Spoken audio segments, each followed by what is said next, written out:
अब हम देखते हैं question number 4। A spherical conductor of radius 12 cm has a charge of 1.6 into 10 raised to the power minus 7 coulomb distributed uniformly on its surface. What is the electric field? मतलब हमें एक spherical conductor दिया गया है, उसका radius दिया गया है और चार्ज दिया गया है।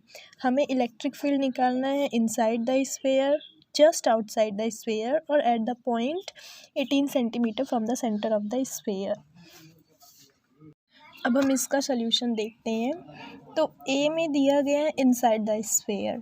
तो हम लोग पिछले चैप्टर में भी ऐसा पढ़े थे कि किसी भी स्फीयर के अंदर जो इलेक्ट्रिक फील्ड होता है वो हमेशा ज़ीरो होता है, इनसाइड हमेशा ज़ीरो होता है। तो हम लोग यहाँ पे सिंपली लिख देंगे E is equal to zero. इसमें कुछ ज़्यादा सोचना नहीं है। इसका रीज़न अगर आपको जानना है तो आप थ्योरी पढ़िए, और मैं छोटे में बता देती हूँ। Phi is equal to q by epsilon not, और यहाँ पे जब हम लोग ES लिख देते हैं ये क्यू बाई एप्सिलॉन नॉट हो जाता है। और यहाँ पे अगर हम लोग अंदर गॉसियन सरफेस बनाते हैं तो उसके अंदर जो चार्ज होता है वो ज़ीरो होता है। तो हम लोग यहाँ पे लिखेंगे E 4 pi R square equal to zero. तो यहाँ से E is equal to zero आ जाता है। और इसकी थ्योरी अगर आपको डीपली पढ़ना है तो NCERT पढ़ना पड़ेगा, या फिर आप यूट्यूब चैनल पर जाके सर्च कर सकते हैं इसके बारे में। तो बी पार्ट में हमें निकालना है just outside the sphere. Sphere के बाहर जस्ट आउटसाइड अगर हमें देखना है तो यहाँ पे हम लोग मान लो यहाँ पे एकदम निकालना है, तो मतलब डिस्टेंस लगभग वही रहती है। हम लोग डिस्टेंस जो रेडियस दिया गया है वही मानेंगे। तो इसमें रेडियस दिया गया है 12 सेंटीमीटर, और अब हम और चार्ज की वैल्यू दी गई है Q is equal to 1.6 into 10 raise to the power minus 7 coulomb, and radius 12 centimetre को हम लोग लिख सकते हैं 12 into 10 raise to the power minus 2 metre. अब हमें इलेक्ट्रिक फील्ड का फॉर्मूला पता ही होगा, E is equal to KQ upon R square. K की वैल्यू हम लोग रखेंगे 9 into 10 raise to the power 9, and Q is 1.6 into 10 raise to the power minus 7 upon R square 12 into 10 raise to the power minus 2 का whole square.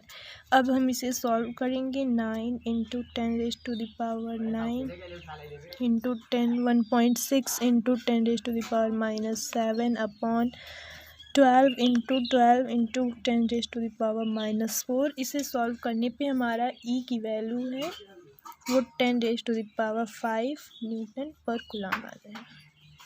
ये हो गया हमारा B part. अब हम देखते हैं सी पार्ट। सी में दिया गया है at a point 18 centimetre from the centre of the sphere. मतलब इस स्फीयर के सेंटर से 18 सेंटीमीटर के डिस्टेंस पे इलेक्ट्रिक फील्ड क्या होगा।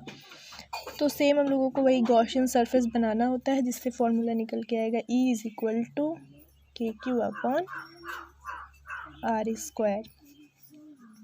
हियर यहाँ पे जो R है वो ये वाली डिस्टेंस हम लेंगे 18 सेंटीमीटर वाली। अब हम लोग इसे सॉल्व करते हैं।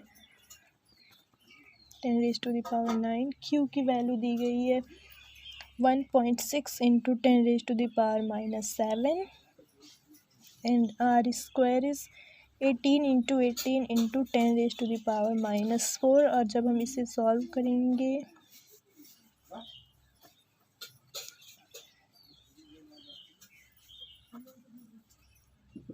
0.4,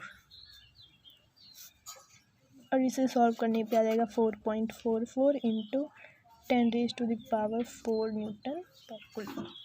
तो ये हो गया हमारा क्वेश्चन नंबर 4। अब हम देखते हैं क्वेश्चन नंबर 5।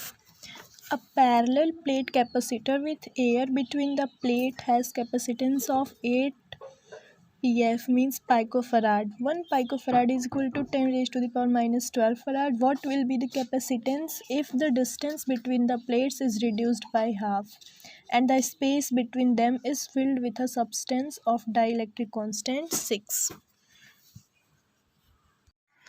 तो क्वेश्चन में दिया गया है कि जो दो पैरेलल प्लेट कैपेसिटर्स हैं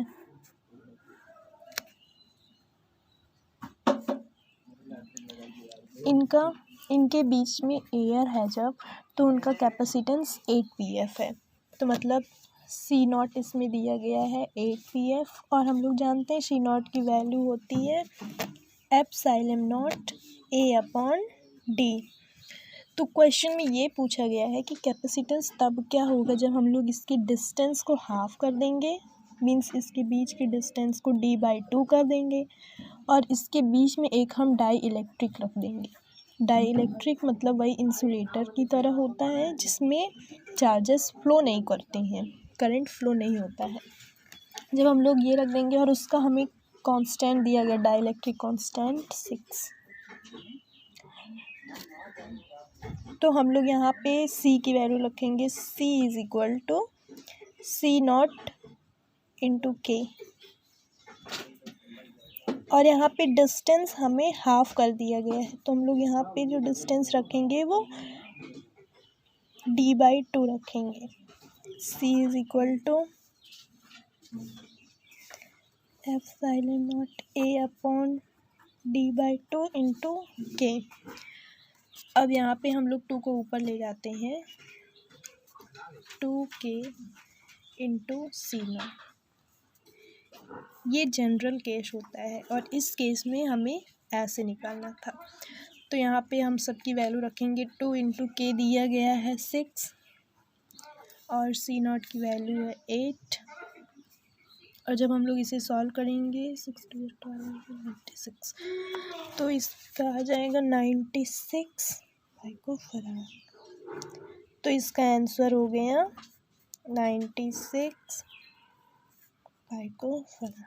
तो ये हो गया हमारा क्वेश्चन नंबर 5।